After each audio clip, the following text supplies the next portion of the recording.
Hey guys, it's Preston here, and it is Whiteboard Wednesday. So listen, I've been interviewing a lot of agents recently, and everyone is telling me, listen, we have a lot of people in our buyer pipeline, but it just feels like we can't get anybody off the fence right now, okay? So I wanted to remind you of a few things, okay? In the shift book, Gary, Jay, and Dave talk about ability, readiness, and willingness. We've all heard that before. Simple reminder, ability is about someone's financial capability to get pre-approved to buy a home, right? Do they have the reserves in the bank? Do they have their money for their down payment? Is their credit score where it needs to be? If somebody doesn't have the financial capability to buy a house right now, then you certainly don't want to spend or expend a lot of time on them right now. You want to help them, you want to follow up with them, but you've got to be able to get them to a place where they can buy.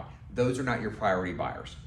Also, we have readiness, right? Readiness is someone's sense of motivation. Think of this as their why. Are they buying a home because they are going to have a high sense of pride because they're the first person in their family to ever buy a home?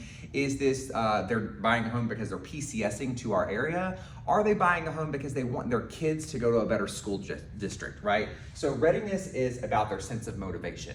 However, a lot of agents tend to think of readiness and willingness as the same thing, and in some ways they are very much tied together.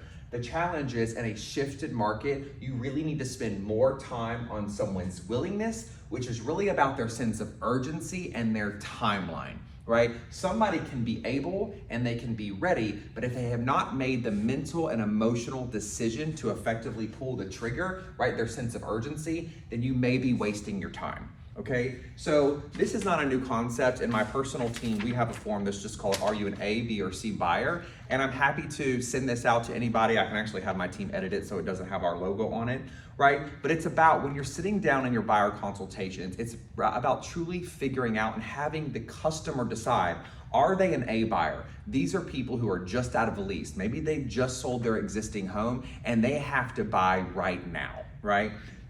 B is going to be our second highest priority buyer. These are people who have a lease to fulfill. Maybe they have an existing home to sell. And so they do have a high degree of willingness and a sense of urgency, but it might be a couple of months before they're ready to get going. And C is going to be our third highest priority buyer. And these are people who are only going to buy if the right deal comes along, okay? So if you need a sheet, if you will, or a system to follow, I'm happy to send that out. Just put that in the comments. Now, one other thing, I'm really discovering right now that with willingness, when I'm interviewing agents, what they're really saying is, listen, we have people that are able and ready. They do have some willingness, but they have a lot of apprehension. Remember, the emotional connection to this, they have a lot of apprehension because of interest rates, right? And yet what we're finding is when you ask someone, so tell me, interest rates right now are kind of hovering still around 7%. What is the interest rate that you would decide to buy at? I don't know, maybe 5.5. And this is where we have to help them get clear. Remember, clear is kind, okay? So one simple exercise that you might consider is just take a piece of white paper, right? And put on it, draw a line across the top, and on this side, put 5%, and on this side, put 7%. Now, I just used a $300,000 loan, 5% down, and I calculated roughly in our area about, I wanna say $2,500 in taxes and maybe $2,200 in insurance. That's really unimportant. You can do that yourself, okay? But here's the point I'm trying to make. So based on the $300,000 and the 7%, just write down what the payment would be at this particular purchase price, right? $2,472, and just begin to go down the page. So you say, okay, well, what happens if it gets to 6.75? Write it down, $2,425. What happens if it gets to 6.5? Write it down, $2,377. So you get the point.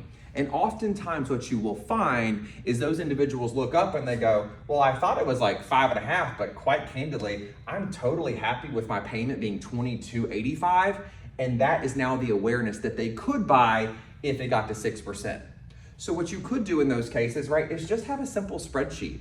Go through, this will kind of give you some indication as to someone's willingness around their urgency and also their readiness too. That now you have a spreadsheet with every single buyer that's in your pipeline. They have clarity around what exactly is their interest rate where they would pull the trigger, and you now have clarity on who you need to follow up with and how quickly and how urgently you need to be able to do that.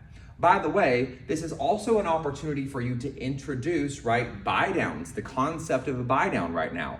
We already know from the Fed, right, that they're intending, quite possibly, to begin to slightly lowering interest rates beginning in September. this could be a good opportunity because now we know that interest rates may be trending downward over the next year or two, where if they went ahead and did a 2-1 buy down where they could lower their total monthly payment for the next 2 years, then at that point in time, right, they could benefit from it now, but then later on in 2 years or so, this would be their opportunity to refinance. It's not your job, right, to dictate what they will do, but it is your job as a fiduciary to introduce these concepts, right, where you can guide and you can advise and you can counsel such that they can make a smart decision for themselves and their family. Hope that was valuable to you today.